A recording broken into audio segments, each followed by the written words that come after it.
네, 이 시간 잠시 기도하신 후에 우리 금요 기도회로 하나님 앞에 예배 드리시겠습니다.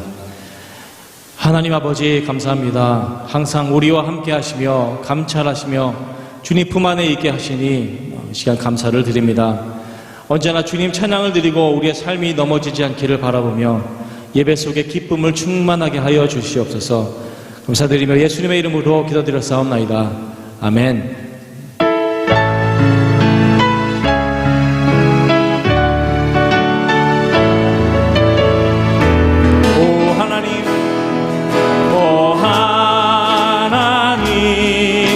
땅 위에 위대하신 주 이름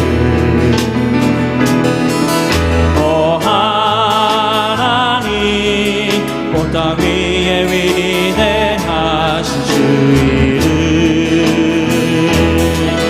찬양과 영광을 주님께 거룩하신 주 이름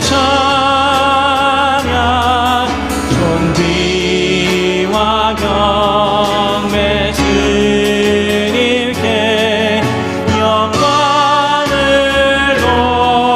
돌리세 오 하나님 온 땅 위에 위대하신 주 이름 오 하나님 온 땅 위에 위대하신 주 이름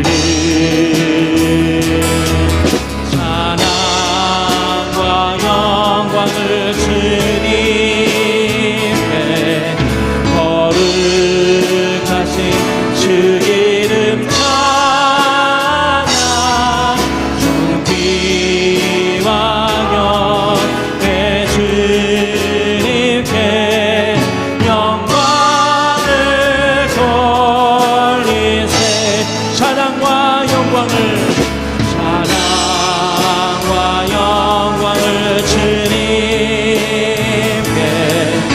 거룩하신 주 이름 찬양 존귀와 영광의 주님께 영광을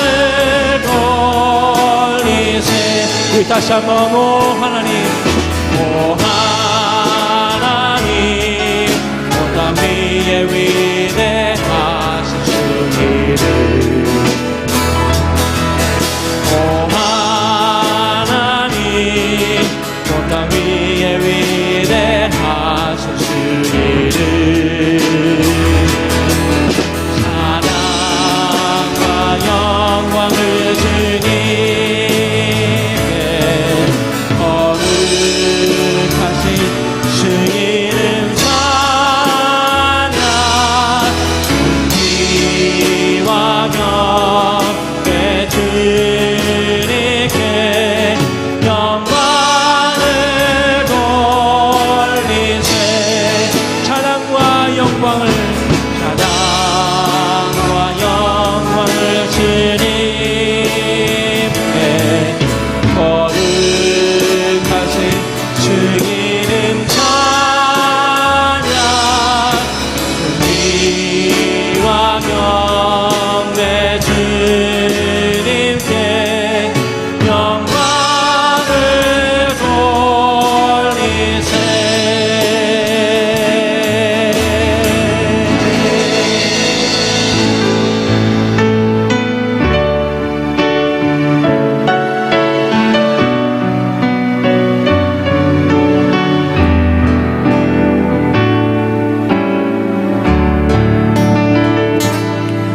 오직 주의 사랑에 매여 내 영 기뻐 노래합니다.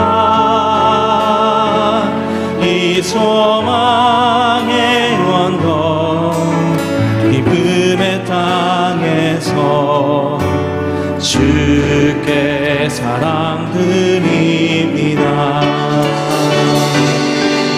오직 주의 임재 안에 갇혀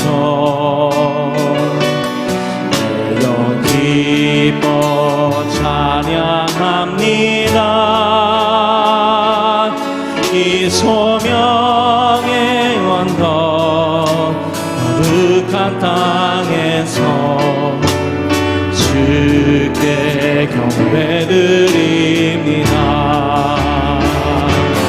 주께서 주신 모든 은혜 나는 말할 수 없네.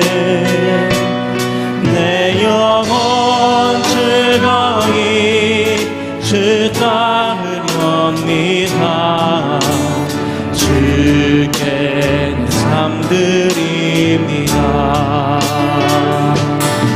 오직 주의 사랑에 매어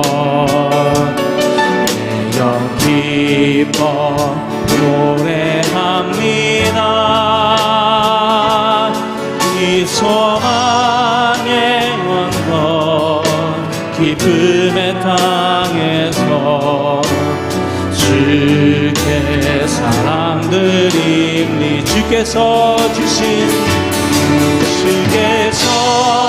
주신 모든 은혜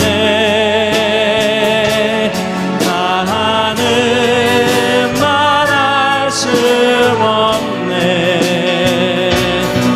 내 영혼 즐거이 주 따르렵니다. 주께 삶들이 주께서 주신 모든 은혜 주께서 주신 모든 은혜 나는 말할 수 없네. 내 영혼 즐거이 주 따르렵니다. 주께 내 삶 드립니. 주께 내 삶 드립니다. 주께 내 삶 드립니다.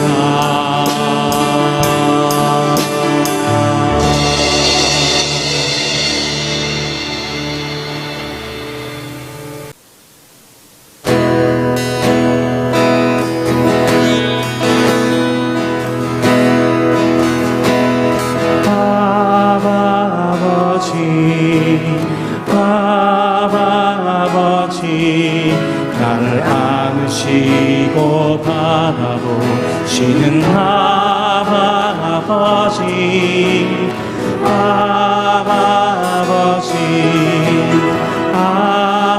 아버지 나를 도우시고 힘주시는 아버지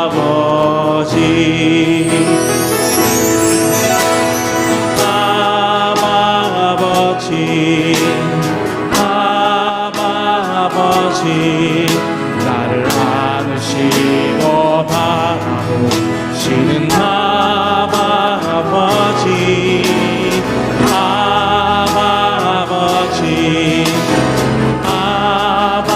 아버지 나를 도우시고 힘주시는 아버지 주는 내 맘을 고치시고 볼 수 없는 상처 만지시네. 나를 아시고 나를 위해 하시네. 내 영혼 새롭게 세우시네. 아버지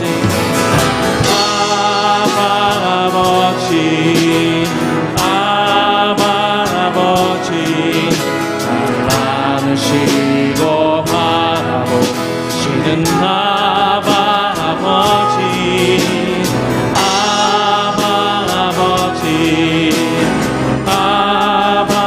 아버지 나를 도우시고 힘주시는 아버지 주는 내 맘을 고치시고 볼 수가 없는 상처 만지시네.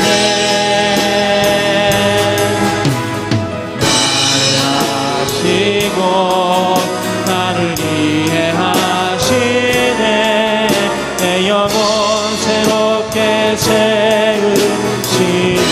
주는 내 맘을 고치시고, 주는 내 맘을 고치시고, 볼 수 없는 상처 만지시네.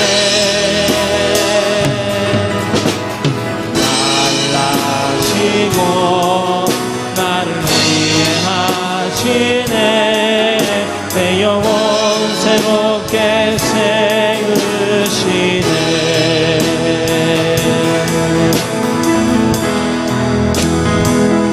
창세전부터 계신 하나님이 지금도 살아계셔서 우리와 함께 하심을 믿으십니까? 지금도 우리는 경제적으로, 사회적으로, 그리고 자녀의 미래도 걱정하며 근심하고 또 두려워하고 있습니다.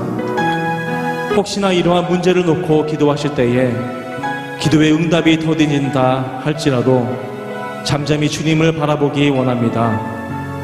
너희는 먼저 그의 나라와 그의 의를 구하라고 말씀하셨습니다. 하나님의 무너지지 않는 나라가 마음의 성전인 우리 마음 가운데 임하여지길 원하면서 우리 같이 주님께 기도하기를 원합니다.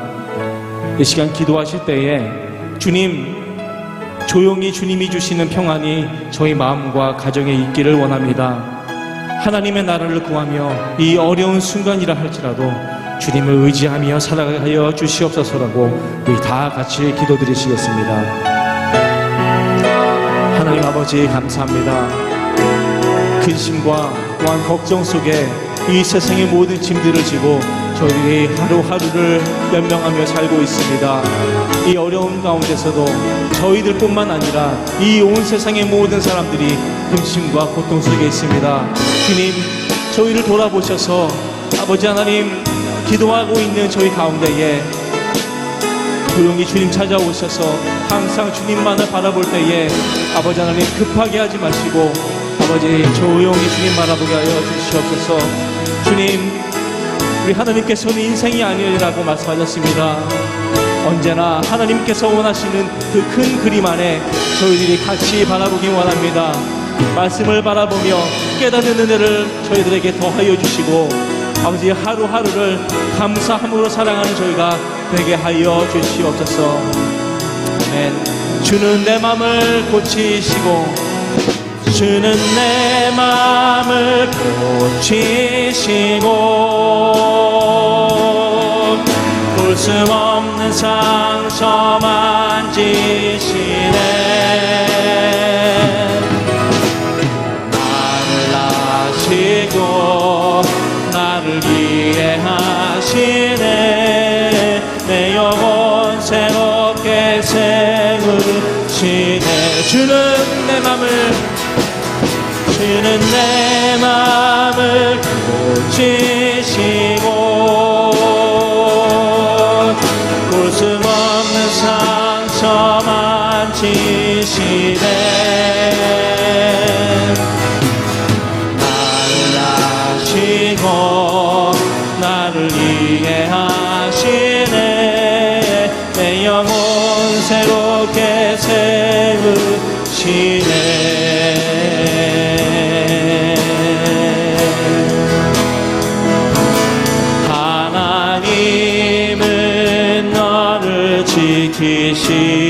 지키시는 자 너의 의견에 그늘 되시니 낮에 해와 밤에 달도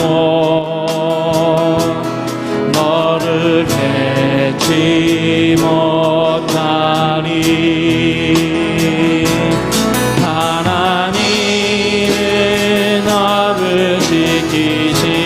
지키시는 자 너의 환난을 연케하시니 그가 너를 도우시리라. 너의 주님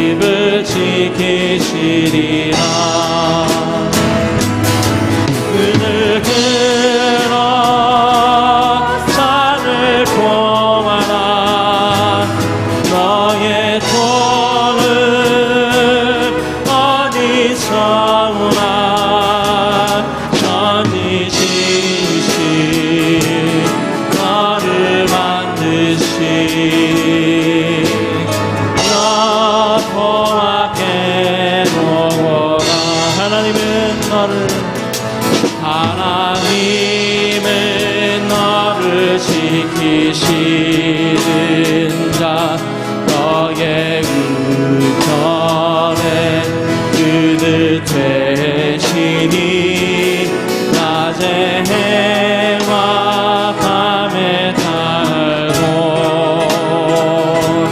너를 해치 못하리. 하나님은 너를 지키시는 자 너의 환난을 연태하시니 그가 너를 지우시리라. 너의 출입을 지키시리라. 그늘들어 산을 보아라. 너의 도를 어디서나 만드시니 너를 만드신 너와 함께 눈을 들어 산을 보아라. 눈을 들어 산을 보아라. 너의 도움은 어디서나 천지 지으신 너를 만드신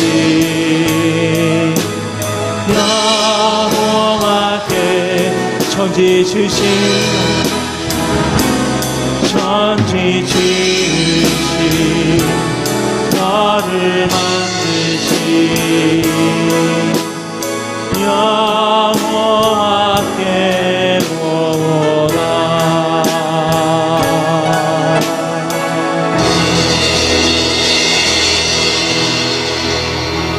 우리의 힘과 능력이 되시는 아버지 하나님, 오늘도 주님의 이름을 찬양드리며 높여드립니다. 연약한 저희 인생들을 아버지 하나님께서 돌아보시며 아버지 하나님이 순간순간에도 아버지 주님 앞에 간급하며 기도할 때에 언젠가는 응답해 주시며 기쁨을 주시는 우리 주님만 믿사오니 오늘 이 시간에도 말씀을 의지하며 다시 한번 주님만 바라보는 저희들 되게 하여 주시옵소서. 모든 것 감사드리며 예수님의 이름으로 기도드렸사옵나이다. 아멘.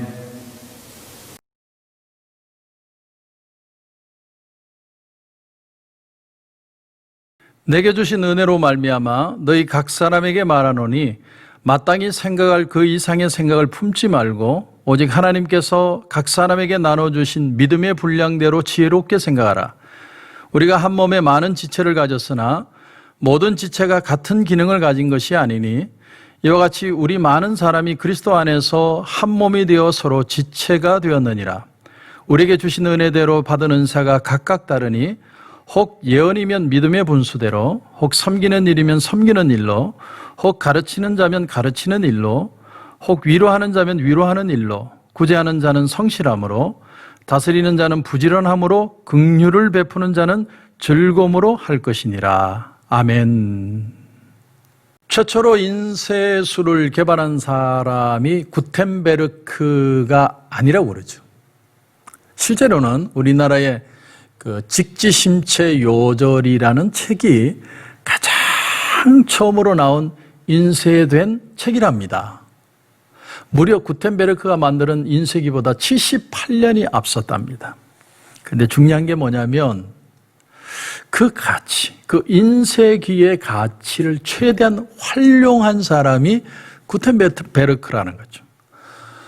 고려시대의 금속 활자가 가장 먼저 최초로 글을 찍어냈지만 그 일이 한 일이 뭐냐면 그 시대 양반들만, 귀족들만 보는 불교 서적으로 그쳤다는 겁니다.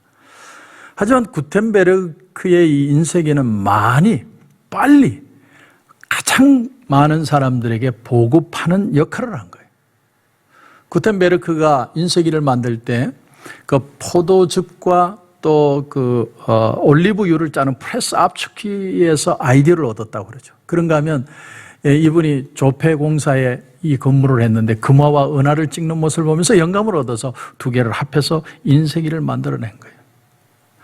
그때 이미 중국은요, 종이도 만들었었답니다. 그러니까 뭘 말하냐면 동양은 창작은 잘했는데, 창조는 해냈는데 응용의 기술은 서양이 뛰어났다는 거죠. 근데 구텐베르그가 최초로 찍어낸 것이 뭔 줄 압니까? 그 내용이 바로 구텐베르그 42행 성서라는 거예요. 성서. 그것은 유럽의 질서 전체를 완전히 뒤집는 일이었습니다. 그 당시까지만 해도 그 당시에 글을 읽을 수 있는 성경을 적은 그런 라틴어만 있었고, 읽을 수 있는 사람만 읽고 자기들이 원하는 내용만 찝어내서 원하는 내용만 공유를 했습니다. 그러니까 모든 사람들은 성경의 내용을 모르면서 그 말을 받아들일 수밖에 없는 거죠. 그런데 이 내용이 다 오픈이 되어버리면 어떻게 되느냐? 모든 사람들이 생각하게 되고 판단하게 되고 그리고 말을 할 수 있게 되는 것이죠. 그 가운데서도 구텐베르크의 이 인쇄기가 가장 덕을 본 것이, 이 인쇄기에 가장 덕을 본 사람이 누구냐면 마르틴 루터입니다. 마르틴 루터의 95개조의 종교 방방문, 그것이 그 구텐베르크가 만드는 그 인쇄기에 의해서 막 수만 장이 지켜나감으로 해서 많은 사람들이, 한 사람의 생각은 그 생각으로 그칠 수 있을지 몰라도 그 많은 종의 글을 읽고 마음에 감동을 얻은 사람들의 마음이 움직여져서 결국은 종교개혁이 일어나게 되었다는 사실입니다. 자, 그래서 오늘 우리가 지난 시간에 배웠던 말씀을 조금 생각해내서 2절을 다시 보면, 너희는 이 세대를 본받지 말고 오직 마음을 새롭게 함으로 변화를 받아. 자, 신앙생활의 가치는 어디서부터 시작이냐? 우리의 마음의 변화, 생각의 변화에서부터 신앙은 시작된다는 거죠. 기존에 내가 옳다고 생각하고 내가 기준을 가지고 살아온 어떤 틀이 있었는데 예수를 믿고 나서 생각의 틀이 바뀌는 게 신앙이라는 거예요. 우리가 생각하던 기존의 틀이 어떤 겁니까? 오늘 말씀을 보면 이 세대를 본받지 말고, 다시 말하면 이 세대가 가지고 있는 생각의 틀이에요. 이렇게 살면 성공하고 이것이 처세술이고 이렇게 사는 것이 행복한 것이고, 그러나 그 틀을 따르지는 것이 아니라 다른 마음을 새롭게 함으로 변화를 받아 다른 생각을 가지기 시작한다는 거예요. 저는 이걸 이렇게 표현하고 싶습니다. 보이는 것 속에 보이지 않는 진정한 가치를 다시 볼 줄 아는 것이다. 여러분, 우리가 조용히 이 세상의 시스템을 따라갑니다. 왜냐하면 나는 이 사회 속에 속해 있는 한 사람이기 때문에 그렇죠. 하지만 그 속에서 내가 이 세상이라는 틀을 따라가 그 속에 살지만 내 생각과 가치는 얼마든지 달라질 수 있다는 것이죠. 그 생각이 뭐라는 겁니까? 하나님의 선하시고 기뻐하시고 온전한 뜻이 무엇인지 분별하도록 하라. 하나님은 선하시다는 거예요. 하나님이 선하다는 건 우리의 삶도 선하게 만드시기를 원하신다는 거예요. 그런가 하면 하나님은 기뻐하시는 분이라는 거예요. 우리가 안 되는 걸 보고 기뻐하시는 분이 아니라 하나님의 기쁨은 나의 기쁨이 되도록 느끼시고 만드시는 분이라는 거죠. 그런가 하면 하나님은 온전하신 분이에요. 나는 불완전하고 나는 연약하지만 하나님이 온전한 모습으로 만들어 가시고야 마신다는 거예요. 그런 생각의 틀로 너희들의 삶의 기준을 바꾸라는 거예요. 생각의 틀을 바꿔야 된다. 그것이 바로 그리스도인의 삶이라는 겁니다. 사도행전 3장을 보면 베드로와 요한이 성전으로 올라가는데, 기도하러 올라가는데 성전 미문에 안전뱅이가 앉아 있습니다. 구걸하고 있습니다. 그런데 베드로와 요한이 그 앞에 딱 서니까 뭘 줄까 해서 고개를 딱 들었는데 베드로가 뭐라고 얘기를 합니까? 은과 금은 내게 없거니와 내게 있는 것으로 내게 주노니 곧 나사렛 예수의 이름으로 일어나 걸어라. 그랬더니 안전뱅이가 일어나서 걷기도 하고 뛰기도 하고 하나님을 찬미하더라. 이렇게 표현을 합니다. 그런데 여러분, 베드로의 놀라운 점이 뭐냐면 주님의 이 이름을 선포하기 전에 자기가 은과 금이 없다는 사실을 숨기려고 하지 않았다는 거예요. 내가 돈이 없다라는 사실을 부끄러워하지 않는 겁니다. 그리고 은과 금은 내게 없지만 이 안전뱅이에게 더 귀하고 더 가치 있는 것을 내가 주기를 원한다는 거예요. 그것이 뭐냐? 돈보다도 더 귀한 가치로 너에게 주고자 하는 것이 바로 나사렛 예수 그리스도라는 거예요. 그 이름으로 일어나 걸어라. 여러분, 이 말씀이 우리에게 주는 도전이 이겁니다. 우리가 이 한 세상을 살면서 뭘 의지하고 어떤 가치 기준을 가지고 이 세상을 살아갈 것이냐 하는 건 참으로 중요한 일이라는 사실입니다. 성경은 이 세상을 살아가는 우리의 삶의 기준이 뭔지를 분명히 잡으라고 얘기를 합니다. 그런데 여기서 우리는 이런 한 가지를 생각해 보게 됩니다. 베드로의 이 고백이 그냥 나온 고백이 아니라는 거예요. 하나님이 온전하게 사람을 만들어 가시는 하나님의 성품이 있다고 그랬는데 베드로도 온전해져 가는 과정을 지나온 사람입니다. 베드로가 사도가 되고 성숙한 사람이 되기 위해서 많은 과정을 거치고 난 뒤에 비로소 자기 마음의 고백을 안전뱅이에게 선포했다는 거죠. 아마 베드로가 그 말을 하기까지 많은 고난과 고민을 경험했을 겁니다. 아, 나는 왜 실패했을까? 나는 왜 예수님을 부정했을까? 나중에는 예수님을 저주까지 했죠. 나는 왜 이렇게 쫄장부 같은 사람일까? 나는 왜 이 세상에 있으며 나는 어떤 삶의 가치를 가지고 살아야 할 것인가? 내가 이렇게 내 삶에 부족한 사람이면 어떻게 다른 사람을 위해 살아갈 수 있을까? 아마 베드로는 많은 생각을 했을 겁니다.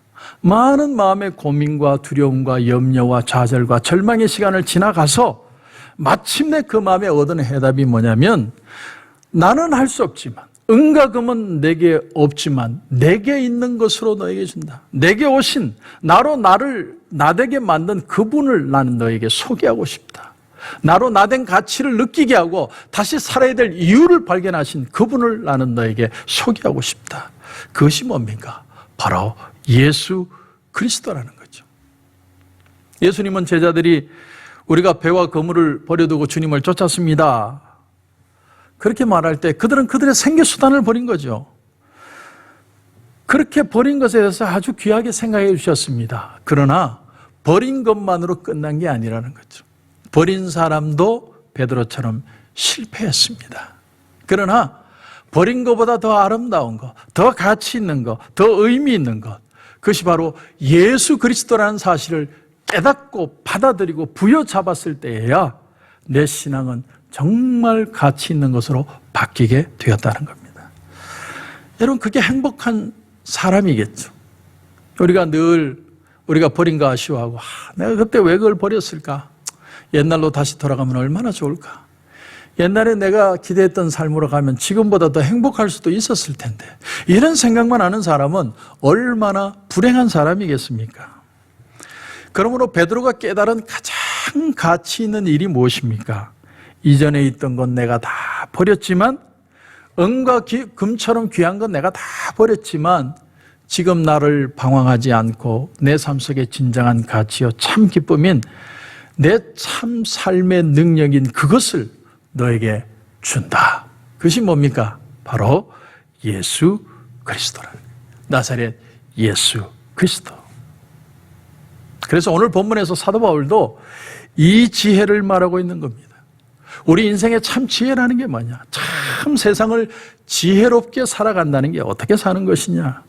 오늘 여러분 3절을 보십시오. 3절을 보시면 내게 주신 은혜로 말미암아 너희 각 사람에게 말하노니, 내게 주신 은혜로 말미암아 너희 각 사람, each person, 각자에게 준다. 다시 말하면 각자가 깨달아야 할 부분들이 있다는 거예요. 왜냐하면 사람들은 각자의 형편과 처지가 다 다르기 때문이라는 거죠. 사람들은요, 다 자기 나름대로 자기 마음에서 자기 결론을 내려야 된다는 거예요. 자기가 발견해야 되고 수용해야 되고 또 포기해야 되는 그런 부분들이 각자가 다 틀리다는 거죠. 여러분, 그렇지 않습니까?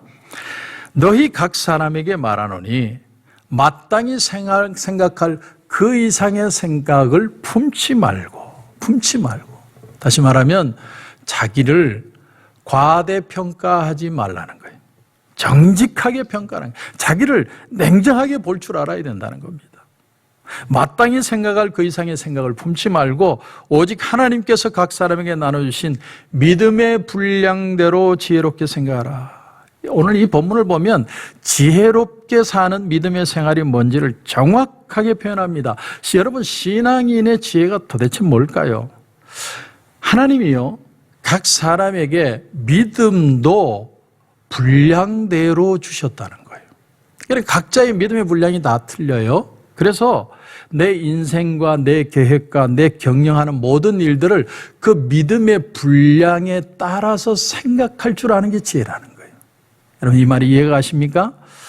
하나님이 내게 주신 믿음의 분량이 있다라는 거예요. 분량. 잘 한번 기도하면서 생각해 보십시오. 그러니까 믿음이 다 똑같은 믿음인데 분량이 틀려요. 똑같은 예수를 믿는데 사람마다 어떤 사람은 이런 크기로, 어떤 사람은 이런 크기로 다 분량이 다르다는 거예요. 이후에 여러분의 믿음의 분량이 커질 수는 있어요. 그러나 지금 이 시간에, 현재의 시간에 딱 보면 각자의 믿음의 크기가 다 틀리다라는 겁니다. 이걸 인정하라는 거예요. 그러므로 또한 내게 주신 믿음의 분량이 도대체 어떤 건가 깊이 생각하며 기도하는 겁니다. 여러분, 내가 믿는 것 같지만 믿음은 여기서 우리가 깨닫는 사실이 하나님이 주시는 것이다. 주시는 것이다. 저는 정말 그렇게 생각합니다. 저는 원래 성격이 트리플 A형입니다. 아주 센시티브한 사람. 그래서 사람 만나는 걸 참 이렇게 두려워하는 사람. 그래서 성도님들이 전화를 갑자기 하시면 어쩐 일로 전화를 하셨습니까? 아니, 성도님은 그냥 안부 인사로 전화했는데 저는 뭔 사건이 터졌나. 이 걱정부터 되는 거예요. 그러니까 항상 두려움이 있는 거예요. 그래서 제가 목회를 하면서 처음에는 나는 목회하고 안 맞다. 성격이 너무 예민해서 나하고 안 맞다. 근데 7년 동안을 버틴 거예요. 사실은 그냥 버틴 거예요. 버텨간 겁니다. 주변의 동료 목사님 중에 정말 사람들 만나는 걸 좋아하는 사람이 있어요. 그분은 잠시도 혼자 있으면 안 돼. 항상 사람들 만나고 그들과 교제하고 그러지 않으면 견디지를 못하는 사람. 참, 저는 그분을 보면서 너무 부러웠어요. 너무 부러웠어요. 나는 왜 저렇게 하나님이 안 만드시고 나는 이렇게 지질이 못나게 하나님 만드셨습니까? 그러다가 7년째 제가 무너진 거예요. 쓰러진 거예요. 내가 버티는데 7년이 걸렸습니다. 7년 만에 박살이 났습니다. 그리고 나서 저는 그 속에서 제 목회의 의미와 가치를 다시 발견했습니다. 그래서 제가 지금까지 목회를 하고 있는 거예요. 그런데 그때 제가 깨닫게 된 놀라운 사실이 하나가 있습니다. 그게 뭔 줄 아세요? 저는요, 정말 위기가 닥치면, 정말 위기가 딱 오면 그때는 강해져요. 처음에는 비리비리 바라봐 아주 비리비리합니다. 뭐 사람이 걱정도 하고 염려도 하고. 그런데 저희 집사람은 반대예요. 저희 집사람은 처음에는 아주 강하고 포지티브하고 목사님 됩니다. 걱정하지 마세요. 왜 사람이 그렇게 걱정을 해요? 막 이러다가 나중에 가면 우리 집사람은 막 불안해하고, 저는 오히려 처음에는 막 비리비리한데 정말 이게 목숨을 걸 일이 딱 되면 그때부터 확 뒤집어집니다. 죽으면 죽으리라. 저는 그때 확 달라집니다. 저는 그럴 때마다 저 자신을 보고 놀랍니다. 이건 내가 가진 게 아니라 정말 하나님이 주시는 거다. 내 성격으로는 도저히 이런 성품을 가질 수 없는데 하나님이 그냥 주시는 거예요. 하나님이 정말 주셨다. 그런 믿음을. 나는 죽음의 자리가 되면 사람이 확 뒤집어지는 사람. 물론 우리가 믿음으로 살려고 애를 써야 되지만 주님이 우리에게 선물로 주시는 믿음의 분량도 있다라는 사실이에요. 그런데 오늘 본문에 여러분 6절을 보면 6절에 우리에게 주신 은혜대로 받은 은사가 각각 다르나 혹 예언이면 믿음의 분수대로. 자, 예언도 자신의 믿음의 분량에 따라서 할 수 있는 예언이 다르다는 거예요. 자, 예언이 초보인 사람들은 이렇게 얘기할 수 있어요. 하나님은 당신을 사랑하십니다. 그런 예언은 나도 해요. 그럼 하나님이 사랑한다고 이건 틀릴 경우가 별로 없죠. 하나님 당신 사랑한다는데. 하나님은 당신을 기뻐하십니다. 하나님 당신을 인도하십니다. 그런 건 아무나 다 할 수 있는 소리. 그런데 당신은 이런 일을 감당해야 됩니다. 하나님이 이렇게 역사에 가십니다. 그런 건 더 기도하고 믿음의 분량이 커지고 구체적인 어떤 자기의 어떤 분량에 따라서 하나님이 말씀하게 하시는 거죠. 그렇지 않으면 괜히 예언한답시고 다른 사람에게 상처 줄 수 있다라는 거예요. 그러니까 내게 얼마만큼의 믿음의 분량이 있는지를 아는 것이 제일 중요한 거예요. 제일 중요한 겁니다. 믿음의 크기가 옳고 그름의 문제는 아닙니다. 그러나 내게 믿음이 있는 만큼 할 수 있는 거예요. 그걸 아는 게 지혜다. 그걸 아는 게 지혜다. 그렇기 때문에 여러분, 영적인 것은 흉내낼 수 없습니다. 흉내낼 수 있는 게 아니에요. 남이 한다고 나도 막 그렇게 따라하면 뭐가 되는 것처럼 그렇게 하는 거예요. 내 믿음이 그 사람의 믿음과 같지 않은 거죠. 그래서 내가 믿음이 없는데 흉내내면 실패할 가능성이 많습니다. 또 여기서 조금 더 나가보면 누가 내 믿음만큼 따라오지 못할 때 여러분 함부로 판단하지 마십시오. 저 사람 왜 저렇게 믿음이 적어? 저게 뭐야 예수 믿는 사람이. 그러지 마세요. 믿음의 분량은 다 틀린 거예요. 오히려 우리가 할 수 있는 게 뭘까요? 그 사람을 위해 기다려주고 기도해 주는 거예요. 격려해 주는 거예요. 하나님이 그 마음을 만지셔서 믿음의 사람으로 자라도록 하나님께 맡기는 거예요. 그래서 여러분, 교회 공동체를 이루기 위해서는 가장 중요한 것이 에포케, 이건 헬라어로 에포케라는 건데 판단 중재입니다. 우리의 판단을 스탑하고 하나님 앞에 맡길 줄 아는 걸 배우는 거예요. 믿음이라는 건 맡기는 걸 배우는 겁니다. 나는 내가 내 믿음이 막 발달해가지고 내가 하는 일을 할 수 있지만 다른 사람도 그런 믿음을 갖고 있는 건 아니라는 거예요. 그래서 다른 사람이 내 페이스를 따라오지 못한다고 해서 그 사람을 블레임해서는 안 된다. 단지 우리가 할 수 있는 게 뭐예요? 기도해 주는 거예요. 기다려 주는 거예요. 성숙할 때까지. 그것이 교회 공동체라는 것이죠. 여러분, 똑같은 사람만 모이면 쉽죠. 뭐 다 믿음 좋으면 할렐루야 하고 다 해버리면 됩니다. 그러나 교회는 동서남북에서 어떤 사람이든 올 수 있는 것이에요. 그러나 어떤 사람들이든 받아들이지만 그 사람들이 변하여 하나님의 사람이 되어가는 과정에 있는 것이 교회라는 것이죠. 저는 지금 교회의 문을 여는 문제에 대해서도 주지사의 말을 따라가고 있습니다. 저는 지금 이 사회 속에 그것이 내가 한 사회인으로서의 나의 책임이요 권한이라고 생각을 합니다. 우리 성도들 가운데는 그런 생각을 하는 분도 있어요. 왜 이렇게 위험한데 목사님 교회를 여십니까? 모든 게 100% 완전해지면 열어야 되지 않습니까? 혹은 목사님 믿음으로 하셔야 되지 않겠습니까? 교회를 왜 문을 닫습니까? 그렇게 제가 말하는 경우도 있습니다. 제가. 그런데 여러분, 저는 주지사의 말을 따라가기로 했어요. 저는 제 삶의 원칙을 정했어요. 그들이 말하는 것을 따라가겠다는 거예요. 이렇게 이 사회를 사는 사회인으로서의 나의 삶의 기본적인 자세라고 생각합니다. 그래서 문을 열었을 때, 찬양을 금지시켰을 때, 왜 찬양을 금지시켜? 예배에 뿔따구가 났지만 우리 찬양팀이 찬양한 것을 영상으로 만들어서 틀어드리고 입으로 조용히 따라 부르게 했습니다. 저는 그게 지혜라고 생각해요. 따라가면서 원하는 것을 따라가지만 내 마음에서 내 믿음을 지켜 나가는 것이죠. 또 가주주의사가 언제 문을 열라고 할지 저는 잘 모르겠습니다. 하지만 어떤 조건을 내걸더라도 열라고 하면 저는 엽니다. 그건 여러분에게 분명히 말씀드립니다. 그러나 그 이상의 바람이나 그 이하의 위축됨을 가지지 않고 그 안에서 내 믿음을 내가 스스로 지켜가는 거예요. 그게 저는 그리스도인이라고 생각합니다. 엘리야가 죽고자 할 때 하나님이 너 외에도 바알에게 무릎 꿇지 않은 7,000명을 예비해 두었다고 하나님이 말씀하셨는데 저는 그 사람들이 바로 그런 사람이라고 생각합니다. 들리지 않고 나서지 않고 뭐라고 하지는 않지만 그 속에서 묵묵히 내 신앙을 지켜간 사람이 7,000명이었다고 저는 생각합니다.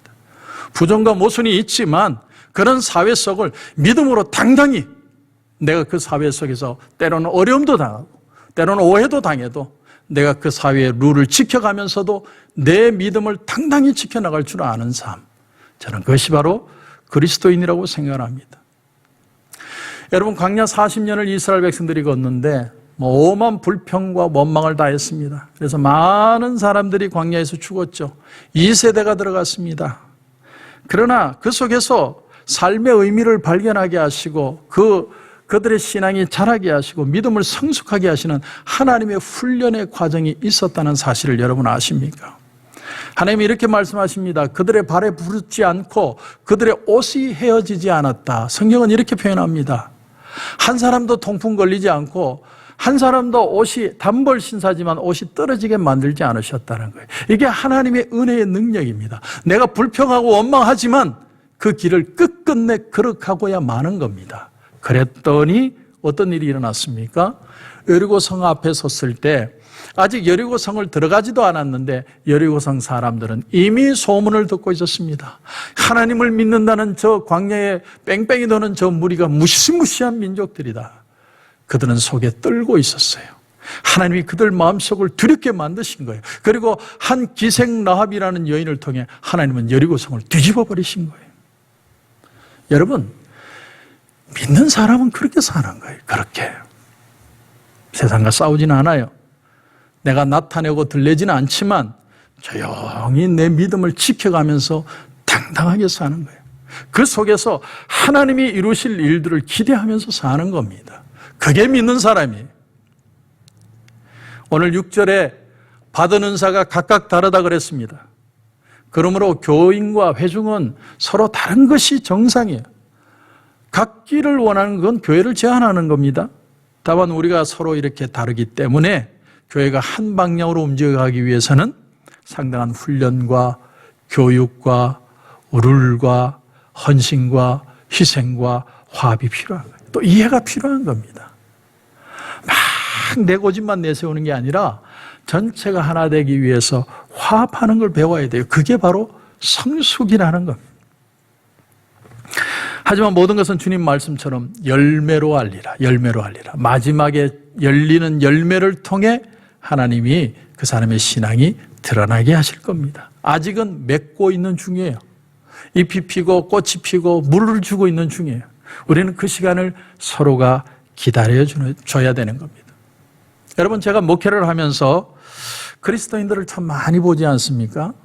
그런데 그분들 중에 참 저분은 신앙이 참 아름답다 그러는 분들이 있어요. 그런 분들을 보면 자기 개성이 없는 게 아니에요.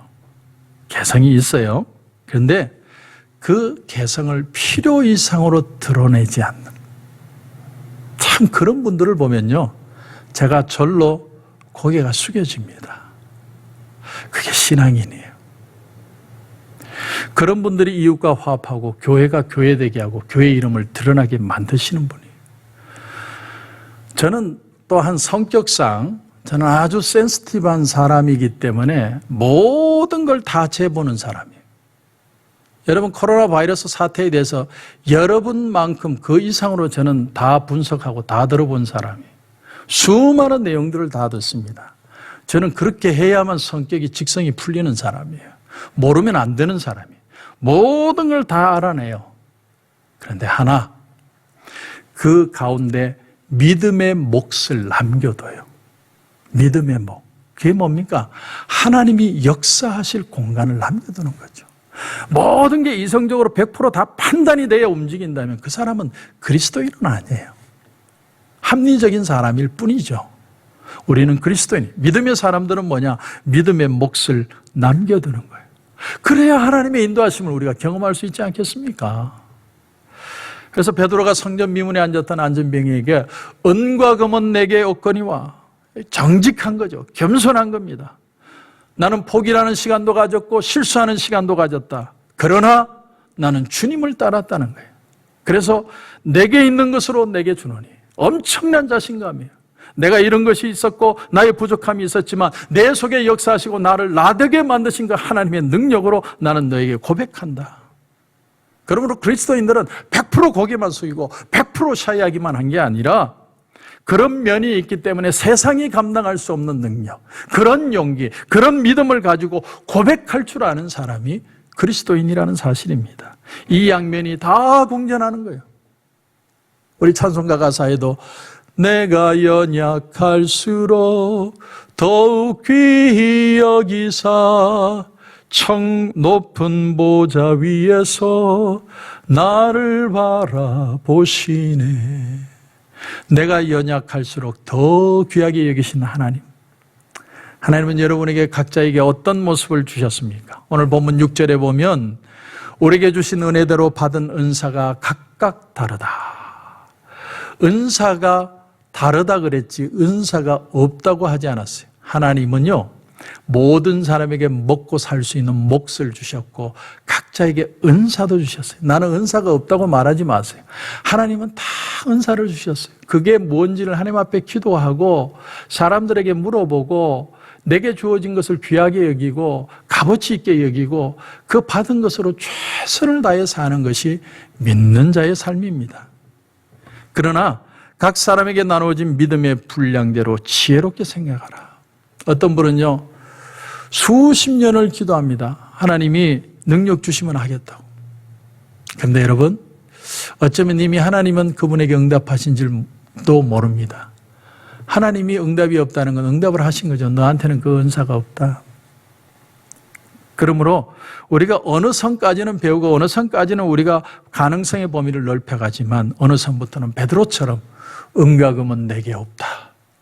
내게 이루어진 하나님의 몫을 알고 그 안에서 내게 있는 것으로 내게 준다. 예수 그리스도 이름으로 선포하고 예수님 앞에 믿음으로 살아가고 믿음으로 결단하여 믿음의 역사를 경험하는 삶을 살아야만 하는 것입니다. 그것이 바로 가장 지혜롭게 이 세상을 사는 그리스도인이고 하나님이 가장 기뻐하시는 믿음의 사람일 것입니다. 그런 은혜가 저와 여러분 가운데 풍성하시길 주님의 이름으로 축원합니다. 기도드리겠습니다. 하나님 은혜를 감사합니다. 오늘 우리가 참 지혜로운 믿음의 사람으로 사는 방법이 무엇인지를 배웠습니다. 각자가 자기에게 주신 하나님의 믿음의 분량대로 지혜롭게 생각하라고 했습니다. 우리에게 주신 믿음의 분량이 있는데 하나님 그 안에서 내가 할 수 있는 것, 그것은 내가 적극적으로 믿음으로 살아가고 할 수 없는 것은 받아들일 줄 아는 그런 지혜를 가지게 해주시고 이 세상에 절대로 낙심하고 주눅드는 삶이 아니라 당당하게 믿음으로 살아가게 해주시옵소서. 세상이 어떤 걸 요구하든 우리는 그것을 지켜나가면서도 그 속에서 믿음의 삶을 담대하게 살아갈 수 있는 그리스도인들이 다 되게 하여 주셔서 하나님이 기뻐하시고 온전하시게 만드시는 역사들을 우리 성도들 모두가 경험하게 하시고 믿음으로 승리하는 귀한 역사들 허락하여 주시옵소서. 오늘도 주님 기도하는 가운데 큰 은혜 주실 줄 믿고 예수님의 이름으로 기도드립니다. 아멘.